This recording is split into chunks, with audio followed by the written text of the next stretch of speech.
이민은 5년에서 7년 정도 생각을 하고 시작을 했고, 지난 영상에서 저희가 이민의 길에 반을 왔다는 거는 이민의 첫 단계인 학업, 그 학업의 4년 중에 2년을 왔다는 거예요. 또 남은 2년의 학업을 마치고 그 이후에 영주권을 받는다는 건 아무도 보장할 수 없는 거죠. 호주 온 지 10년째 들어섰는데 그 전에는 이민에 대해서, 영주권에 대해서 아무것도 생각을 안 하다가 이민법이 좀 어려워지고 나서 뒤늦게 영주권을 생각하는, 이민을 기준으로 생각하면 굉장히 답답한 인생일 수도 있는데 그때그때 살아내야 하는 삶이 있는 거니까요.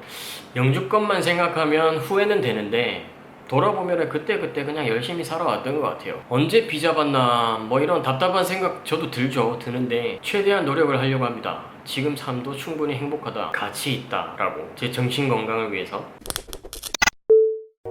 제가 지금 이 영상을 찍는 거는 요즘같이 정보의 홍수화 시대에 이민을 어떻게 하는지 저도 한번 영상을 올렸고, 인터넷 찾아보면 많아요. 이민법에 대해서 정보가 가득한데, 그러니까 이렇게 하면 되는 건 알겠는데 이게 어느 정도 힘들까? 내가 할 수 있을까? 체감이 안 되니까 필드에서 달리고 있는 저희 입장에서 전달을 좀 해드리면은 조금 더 감이 오시지 않을까 생각해서 찍고 있습니다. 그래서 이런 영상들 말고 저희가 올리는 브이로그 같은 것들 보면은 이민을 준비하는 사람들은 이렇게 살아가는구나 하는 현실적인 모습들도 많이 보실 수가 있을 거예요.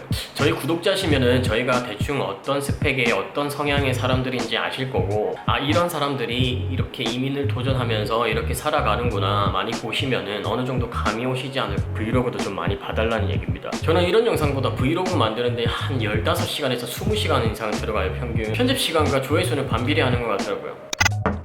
많은 분들이 이민이 이제는 어려워졌다더라, 반대로는 이제 이런 길이 생겨서 굉장히 쉬워졌다 라는 말들이 많은데, 제가 전에 이민 영상에서도 말씀드렸지만 이게 어렵다 쉽다 이거는 본인만 판단할 수 있으니까 그런 말은 듣지 마시기 바랍니다. 왜냐면 사람에 따라 영주권에 대한 기대치가 다르고 이민을 도전하려고 하는 의지가 다르고 어느 정도면 되겠다 하는 예상치도 다르기 때문에 남의 얘기를 듣고 저 정도면 나는 못하겠는데 되게 쉬워 보인다 이렇게 생각할 필요가 없다는 거죠. 그냥 자기가 직접 이런 이민법 정보들을 알아보시고 게리스 호주 생존기 영상을 많이 보신다면 도움이 많이 되지 않을까 싶습니다. 게리스 호주 생존기 구독하셔야 여러분 생존할 수 있습니다.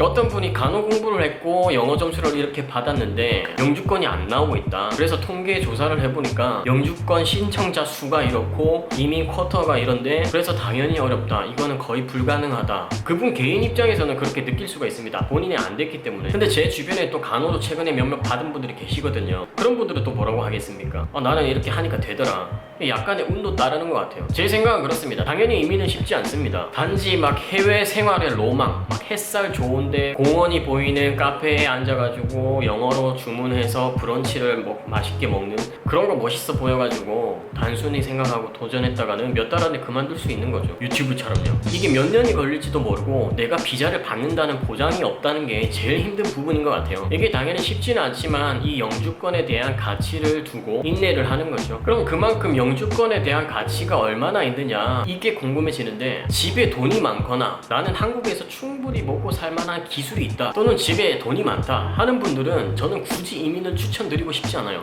돈이 많으면 한국이 짱입니다. 말 통하죠, 야식 배달되죠, 인터넷 빠르죠, 업무 처리 같은 거 되게 빠르죠. 한국이 엄청 빠르거든요. 호주 오면은 진짜 답답하실 거예요. 그러니까 경제적으로 여유가 있으신 분들한테는 굳이 이 고생을 해가면서 이민을 생각할 필요가 없다는 거죠.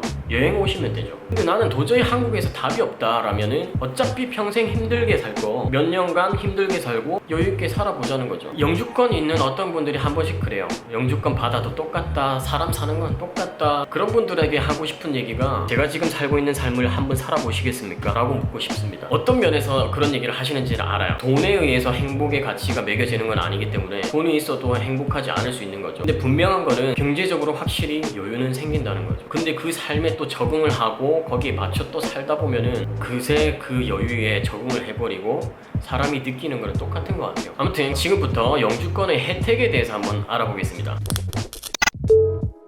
영주권의 첫 번째 혜택은 의료 혜택입니다. 메디케어, 호주 의료보험에 가입이 되면서 호주에 있는 모든 국공립병원에서 진료, 치료, 응급실 이용, 앰뷸런스 이용 등 모두가 공짜입니다. 워킹이나 유학생으로 온 상태에서 병원 한번 가려면 엄청나게 비싸잖아요. 얘가 예전에 피부에 습진 같은 게 많이 나가지고 공장에 일할 때 병원에 한번 갔는데 의사를 3시간 동안 기다려서 만났는데 이분인가 얘기하고 연고 사서 발라 하고 99불 받더라고요. 그러니까 비자가 없으면은 엄청나게 비싼 거죠. 영주권을 받으면은 이런 모든 것들이 공짜라는 거죠. 두 번째는 학비 할인 혜택입니다. 한국은 고등학생이면 입시 준비해라, 대학 나와야지, 또 빨리 취업해야지. 그런데 여긴 그렇지 않아요. 나이에 상관없이 하고 싶은 공부가 있다면 얼마든지 할 수 있습니다. 와이프가 지금 간호 공부를 하고 있는데 호주 친구들 보니까 3분의 1도 안 되는 금액을 내더라고요. 대신에 그 금액을 인터내셔널 학생들이 다 충당을 하고 있습니다. 저희가 지난주에 학비를 냈거든요.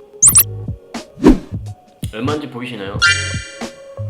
14,200불 냈습니다. 그나마 싸고 지역 점수 받을 수 있어서 여기를 찾아갔습니다. 예전에는 영주권으로도 할인 혜택을 많이 받았었는데 지금은 몇몇 일부 학교만 그렇게 혜택을 주고 있어서 영주권자라도 크게 금액 차이 없이 공부를 하는 경우도 있는데 시민권을 획득하게 되면 똑같이 할인을 받습니다. 그래서 싼 가격에 하고 싶은 공부를 할 수 있게 되는 거죠. 그 다음 일할 수 있는 시간의 제한이 없어집니다. 워킹으로 오신 분들은 한 곳에서 6개월 이상 일을 못하게 돼 있죠. 6개월마다 이동을 하시거나 아니면 이렇게 시잡 그렇게 눈치 보면서 일을 하거나 학생 비자이신 분들은 2주에 40시간으로 제한이 돼 있죠. 특권을 받으면 원하는 만큼 일을 할 수가 있다는 겁니다. 네 번째로 육아 비용 혜택입니다. 센터링크에서 어느 정도 정부 보조금이 나옵니다. 이게 근데 제가 주변에 다 물어봐도 엄마랑 아빠 둘 다 일하냐, 아니면 한 명만 일을 하냐, 아니면은 이 둘 다 일을 하다가 지금 육아 휴직을 누가 하냐, 여기에 따라서 다 다른 것 같더라고요. 이런 경우에 정확히 얼마가 나온다, 이런 것들의 기준을 아는 분들이 없더라고요, 거의. 그래서 얼마라고 딱 얘기는 못하겠지만 일주일에 이거는 정확한 기준은 아니에요. 애 한 명당 200에서 300 정도 평균 나오는 것 같아요.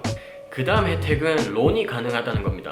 제가 예전에 우버를 했을 때도 그렇고 차를 사려고 하는데 목돈이 없어요. 우버를 하려면은 좋은 차를 사야 되는데 좋은 차를 사려면 비싼 거죠. 현금 박치기 막 해야 되는 겁니다. 그래서 힘들었던 기억이 있거든요. 근데 영주권을 받게 되면은 론이 가능하기 때문에 집도 사고 차도 사는데 집을 살 때는 15,000불 정도의 정부 보조금을 지원받을 수가 있다고 합니다. 안 사봐서 모르겠지만. 그 다음에 영주권을 받은 상태에서 아이를 낳게 되면 그 아이는 호주 시민권을 취득하게 됩니다. 그 아이가 만약에 자라서 군대를 가야 될 나이가 되면은 본인이 선택을 해야 됩니다. 군대를 가든지 아니면 한국 국적을 포기하든지. 그 다음에 노령연금이죠. 젊을 때 얼마나 연금을 내냐에 따라 이 액수가 좀 달라지기도 하는데 제 주변에 그런 친구가 있어요. 20살 때 만났던 친구인데 20살 때 호주에 와서 이미 시민권자로 산지 오래됐는데 남편이랑 둘이서 한 달에 한 800만원 정도를 벌어요. 근데 그거 다 쓴답니다. 한국에는 막 적금 넣고 보험 들고 이렇게 노후를 대비해서 세이빙 저축을 많이 하는데 그만큼 나라에서 보장을 해주기 때문에 그렇게 쓰는 거죠. 근데 그만큼 세금도 많이 내고 연금도 많이 들기 때문에 노후에 그만큼 나올 걸 알기 때문에 그렇게 사는 겁니다. 영주권을 받으면은 이제 노세 젊어서 노세 이제 인생 끝났고 천국이고 그런 건 아니에요. 아까 말씀드렸듯이 어떤 면에 있어서는 삶은 다 똑같다고 생각할 수도 있습니다. 열심히 치열하게 발버둥 치면서 사는, 열심히 치열하게 살았을 때 그만큼 내가 노력한 결과를 만들 수 있다는 게 이 나라의 장점인 거고, 만약에 제가 한국에 살았으면은 열심히 살아도 매번 쳇바퀴 도는 그런 삶을 살 것 같다는 생각을 했기 때문에 여기가 낫다고 생각을 한 겁니다. 아무튼 영주권을 목표로 하시는 분들이 여러 가지 가치를 두고 목적을 가지고 달리실 텐데 이미 그 길에 들어서신 분들은 끝까지 열심히 버티면서 힘내시고, 또 영주권을 고민하시는 분들에게 이 영상이 많이 도움이 됐으면 좋겠습니다. 앞으로 올리는 저희 브이로그 같은 것도 많이 올릴 테니까 많이 봐주시고 뭐든 간에 도움이 많이 되시면 좋겠습니다. 오늘 영상 여기까지 마무리하겠습니다. 감사합니다. 구독과 좋아요 눌러주세요.